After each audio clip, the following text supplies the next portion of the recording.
What's going on, Pokemon fam, YouTube fam? Hope you're all having a great one today, guys. So, in today's video, guys, I wanted to just go ahead and briefly come on here and talk to you guys about filing your taxes for your Pokemon business. And I'm going to go ahead and just share my experience because today was the day, March 15th, 2024, where I filed my first tax filing for this eBay business, which is my TCG business, my Pokemon business. And I'm just going to share my experience with you guys and the things that, may help you for your own filings, whether you file for next year. Let's say you start a Pokemon business this year or an eBay business, doesn't matter what it is. And obviously, if you start this year, you won't have to file until 2025. So, like I said, that's going to be, for people that are like that, and let's say you haven't filed yet, which is actually the last day to file for LLCs in the United States, which is March 15th. So if you have not filed yet, hopefully you got an extension. Hopefully you have a good CPA that, was able to get you an extension. That way you have more time to do your taxes and file your stuff. So let's go ahead and get right into it with my first experience with this. So like I said, I did $20,000 in revenue just for my eBay business. And I don't do this full time. If you guys are new to this channel, I don't do this full time. I do have a day job. I work at Amazon. I'm an Amazon delivery driver. And I'm currently employed by a third party that works with Amazon. And, like I said, that's my day job. I work 9 to 5. I work 40 hours a week doing that. And so obviously I have to file some W-2 stuff along with today.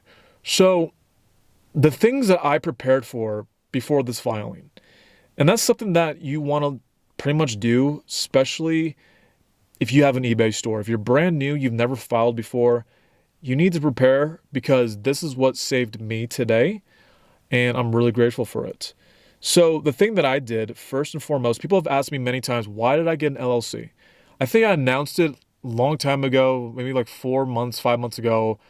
I think right around like September, October time. That's when I filed for my LLC. But people ask me, why did I get an LLC? Why did I file for an LLC?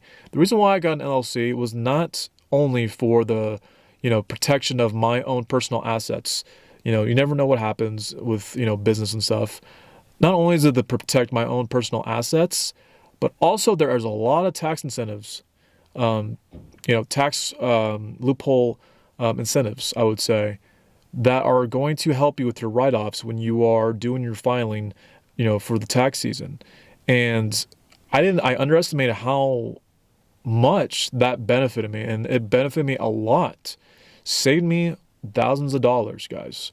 Just from my own experience, that's just my, like I said, find a good CPA, because every CPA is going to be different. Every CPA is going to have different expertise, different experience, different, I've been with my lady, my tax lady, for about 4 or 5 years now, and I trust her with my tax filings. And so, it was a very good experience today. But having an LLC, guys, whether, it saves you a lot or if it saves you a little, you should still have an LLC, in my opinion, because, like I said, it only benefits you.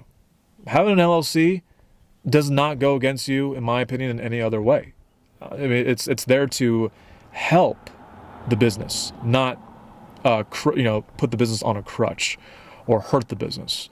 So this is not financial advice, by the way, but that's why I got an LLC, because I knew there's benefits, plus protecting my own assets that are segregated away and separated away from my own business. And another thing too, that I think a lot of you should be aware of. So going on to 2025, guys, currently in 2024. The IRS has changed the threshold. Okay, so the original threshold, which still applied for this tax season. Right now, the threshold is $20,000. So if you transacted, or if you made purchases, or you sold $20,000, that's the threshold to where you're required to file, okay? Which you're required to file at any dollar amounts. Obviously, I'm going to go ahead and get to that towards the end, and why I think you should file no matter what, because it protects you, okay?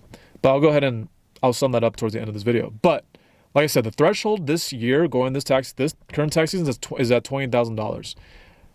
The IRS has pretty much keeps postponing the threshold, because the new threshold is $600.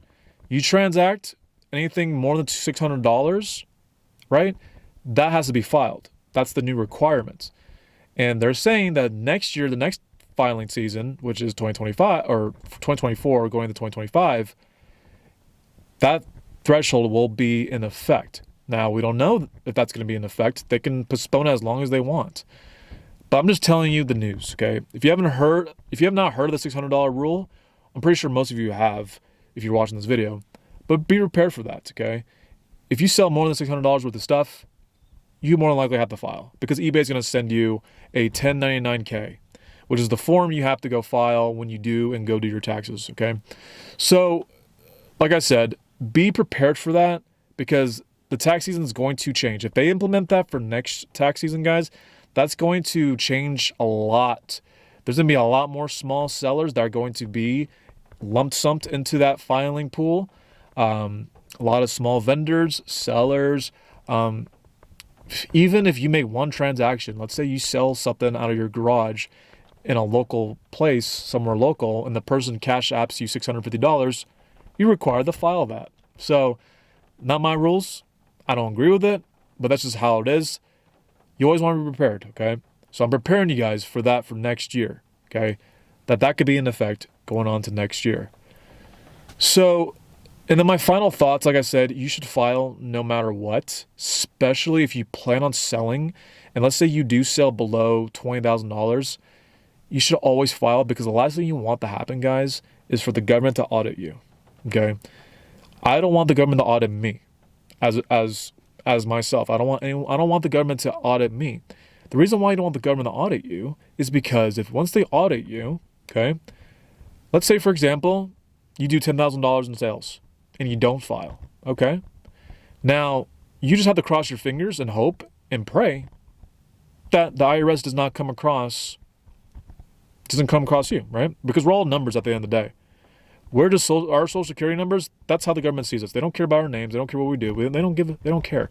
They just want to know how much income has come into our accounts, our checking accounts, and the outflow of it. Okay, that's all they care about. And if it's more than what you have filed, they could potentially come after you. Okay, and let's say you do get audited. Let's say they audit you, right? They're going to hit you with tax penalties. They're going to hit you with higher interests on your tax that you owe. And it's just a bigger problem it's just a way bigger problem. Okay. It's a bigger problem than it needs to be. And I always recommend just file. Okay. I know it sucks because $600 is not a lot of money. It's not a lot of money at all. And right now it's raining right now. I don't know if you guys hear the rain, but to protect yourself at all times, like I said, I'm doing my best to protect myself and look out for myself because that's my responsibility as not only as a business, but as an individual. And if I can make this video to help you guys, basically equip you guys with the experience, with my own experience, and equip you guys with my own experience and share that with you guys, hopefully this video can help a lot of you guys going down the road when you do file for the things you sell off of eBay and stuff like that, because it's coming, guys. The $600 threshold, that's a very small threshold. Like, someone buys a $600 card from you, you got to report that. You can't just do one-off deals where, money under the table type thing. It's getting way more strict. It's getting way more strict, way more tyrannical as far as the government's coming and interfering with our day-to-day lives as far as, paying them their little share, the IRS's little share of their money that they want from us as the people. So anyways, guys, I'm gonna go ahead and end the video here. If you guys like today's video, give me a like, give me a sub. I'll see you guys in the next video. Have a great rest of your day, guys, and have a great rest of your weekend. I'll see you guys in the next one. Peace out.